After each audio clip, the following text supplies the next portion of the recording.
A fost bine și aici, a fost frumos. Cu ani în urmă a fost. Era. Acum, sigur că terenurile erau păduri frumoase, era terenuri frumoase, se planta cu grâu, cu porumb, cu pomed mult. Dar dacă s-a extins carierele, majoritatea tineretului a plecat și nu mai prea sunt și-a dus spre oraș, pe unde și-au găsit de lucru. Eu ocolii zic că n-au bani. N-au bani să-i expropieze. A deviat că trebuia să facă traseul de bandă, să-l facă drept pe sucoama dealului. Și acum a deviat banda prin pădure, zice că nu se poate descurca. Nici nu-i angajează, nici pe nepoțul, nici bani nu-i dă. Deci ar vrea să intre abuziv așa. Bine, nu numai cu el, cu mai mulți se procedează așa cu expropiat. Dacă, vă zic că eu am cedat la expropiere și uite, acum am probleme cu pădurea. Și i-am spus, domnule, deocamdată îmi tai pădurea, că de 3 ani trebuia să o taie. Să o taie, să o duc acolo. Nu, fură tot, scară la lemne, pe unde pot, de acolo. Pădurea nimănui, că e și marcată. Aia e interesant. Bă, asta era păduri frumoasă, dealurile și toate, a fost pline de păduri. Și terenul care se putea, era plin de pomi fructiferi, mere, pere, pruni, cireși, tot felul de vii. Dacă plecai pe câmp, nu era imposibil să nu găsești o fructă să mănânci. Acum a dispărut, că veni carierele. Și cu locurile de muncă care se promit? Unde aceea? A, promit. Nu mai angajează pe nimeni. Nu. Când se fac exproprieri, am înțeles că se dă și loc de muncă dacă vinde terenul la exploatare. Asta vreau să-mi explicați. Păi da, nu așa cum a fost la mine în masiv, tot. Eu am văzut tot ce am avut, că era cureaua de 70 de metri la lățime, din hotarul Runculierul până în hotarul Proștenia, 3 km 700. Nu tot. Și a angajat copii. Bine că un băiat lucra la Turceni, lucra de mult la Turceni, era inginer mecanic. Acum lucrează la Roșuță.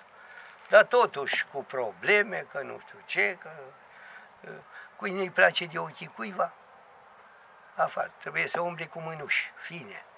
Deci chiar dacă te expropiază, dacă ai fi sigur, dom'le, mi-am ales un loc de muncă, rămân acolo. Păi nu mai e sigur. Ăștia că dacă le mai și faci meciul așa și îi enervezi, după o anumită perioadă, hai mă să dă cu ea. Ce se întâmplă?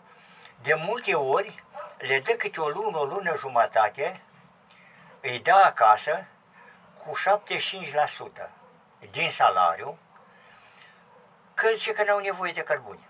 Eu nu înțeleg. S-a ajuns la fundul sacului cu bani.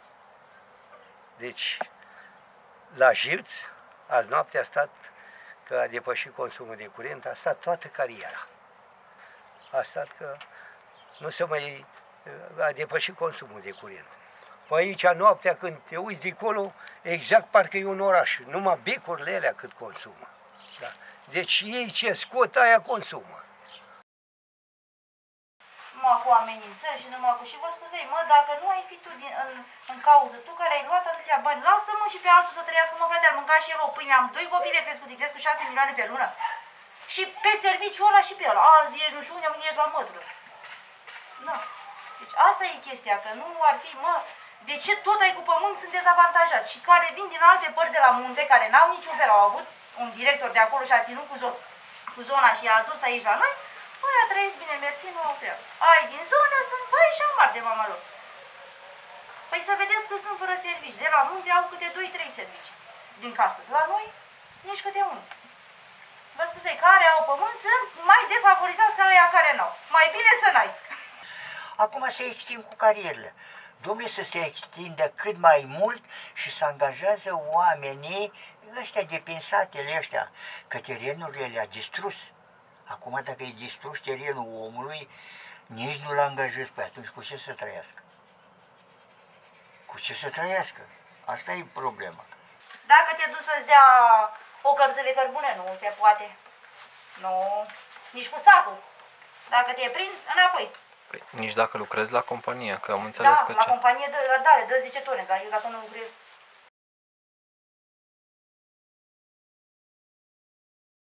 Păi tu cum ai ajutat ce de pasă? Din dita mai electricianul de carieră. Mai are 6 luni până la pensie, ai mai văzut așa ceva? 6 luni până la pensie, mai are 6 luni. 3 luni de zile l-au calificat ăștia agent de pasă, deci dacă cu salariul tot din carieră. Și stă și costumații pe lângă gardieni pe aceea. Acum are o lună de practică și pe urmă mai are 3 luni și iasă la pensie. În loc să-l țină cariera, dă-i omul, mâncare, învăța carte iar. A fost la pregătire? A fost la pregătire? Unde ai fost, mă? Unde ai fost? Unde ai fost, mă, la pregătire de a învăța școala? Bă, ai fost plecat și cu Lula. La Săcelul ăsta. La Săcelul?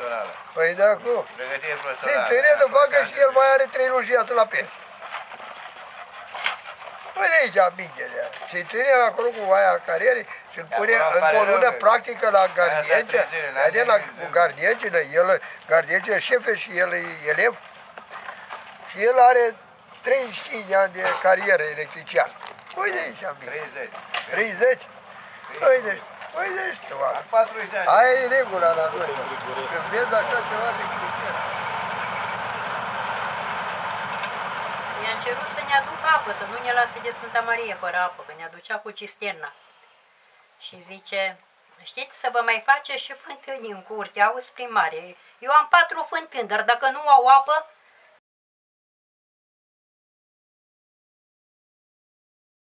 Dar de ce nu e apă în fântână? Din cauza excavatorilor au atacat pânza freatică. Și nu mai, păi și ce curge în carieră, la ultimul excavator sunt nu știu câte pompe, nu mai fac față când plouă, sunt tot felul de izvoare, peste tot, dacă au tot scormonit în jos, undeva e pânza freatică, aia au luat-o, au scormonit-o și nu mai vine apă în fântâni. Deci au secat bunarele efectiv, deci nu un gram de apă nu mai e în el. Nu are nimeni, în Cluj câte fântâni avem noi pe teren. În vârful dealului avem vii acolo, este apă. Da. Și îmi zicea mie odată că să trag apa de acolo. Vicele, secretarul, azi că să trag apa din dealul Dăieștilor să o aduc acasă, așa îi zice acolo. Și mai sunt și vici. Păi cum să trag eu să aduc apa de la 1 kilometru cu ce? Cât mă costă și... Ei au bani, au tot ce le trebuie, nu au treabă cu... Omul de rând nu au treabă cu ei decât la alegeri. Dacă nu-i apă, nu-i nimic. Ce faci? Nu te mai speli, nu te mai... Te duci și cari. Dacă vă arătăm de unde cărăm noi apă, te duci și cari. Dar cât o să cărăm dacă ești bătrân, ai 80, 90, 70, 80 de ani? Care apă de unde cărăm noi? Să speli, mă duc cu hainele în lungă în vale să le spăl. Acolo te duci, că nu ai ce să faci altceva. Aduceau cu mașina de pompieri, că au zis că fac un tabel, anul trecut au făcut un tabel și toată lumea când vine rândul. Are mașina 7 tone, ia fiecare tot tonul. Era foarte bine. La 2 săptămâni, la 3, la cât venea, era foarte bine. Ei nu se respectă nici tabelul ăla. Pentru că la nu știu care îi trebuie apă și punem bunar ca să spele cu mașina de spălat. Noi nu le putem pune mașina de spălat, că nu ai cum. Dar de ce? Că-i contabil, că-i copilul directorului, că-i fiul directorului, tot A fost o fântână aici din vale, aici a venit viitura de 4 metri, a acoperit și fântâna. Și curgea apa pe 2 soli, așa de puternic era izvorul.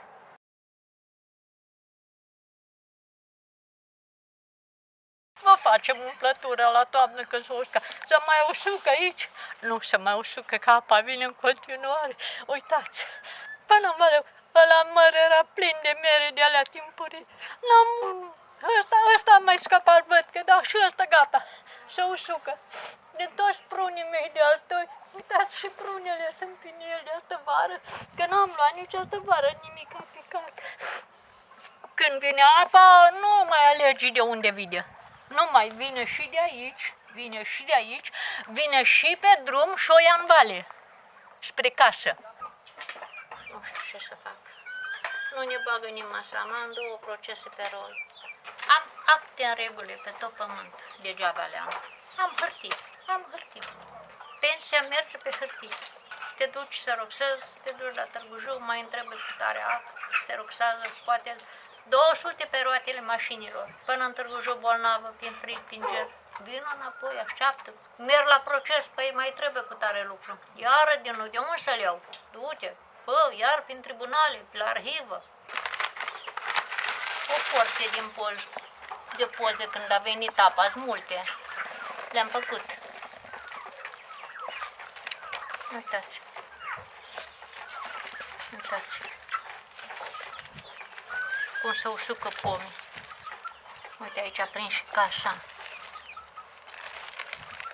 Uitați cum vine apa. Da, bun.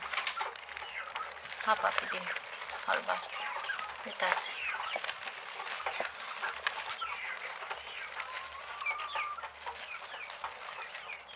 Da, uite. Ce să mai fac? Uite. Cred că e gata. Alea am făcut, am schimbat treburile proces. Degeaba. 2 ani de zile am cheltuit la bani. Eu cheltui banii pe mica pensie, o cheltui înainte pe proces. Voi câștiga, că noi câștiga, nu știu. Pensia se duce. Acum când m-am dus de a lua pensia, că am trecut-o la cec la pată, am plătit curentul 1.500.000, telefonul 1.000.000, Digi și expert 2 milioane și am venit și eu cu hârtile și cu 1.000.000, zic, lasă tale, zic, pensia tale. A început și el să râde. Și am lichidat pensia și acum ne cărăim, muncește el, să luăm și noi pâinea până la 14, de-abia așteptăm să vină 14. De-abia așteptăm să vină 14, dar n-am plătit decât expertul, ce fac cu avocatul. Nici atunci nu ne rămâne bani. Cât mă luat, cu toate că am o șansă de scăpare, că avocatul nu ne ia totodată. Ne lasă la jumătate și ne mai rămâne și nouă de mâncare până la pensia ailantă.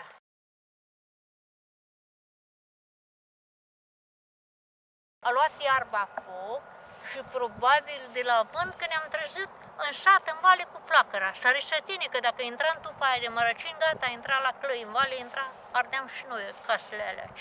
Dar l-am stâns. Și când m-am gândit că a făcut cineva focul.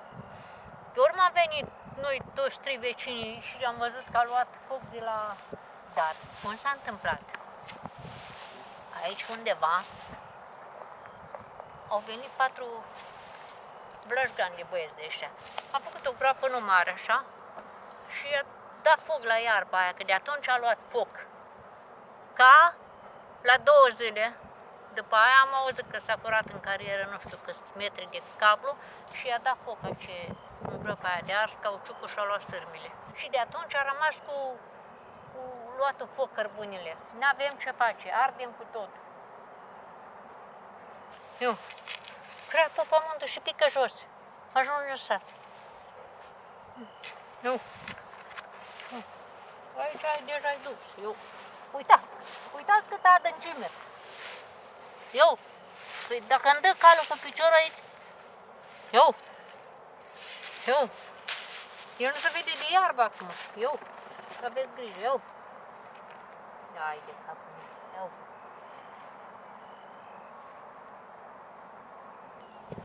Ne găsesc pe dealuri morți, dat prin crăpături, luați foc sau luați de ape. Din 3 una.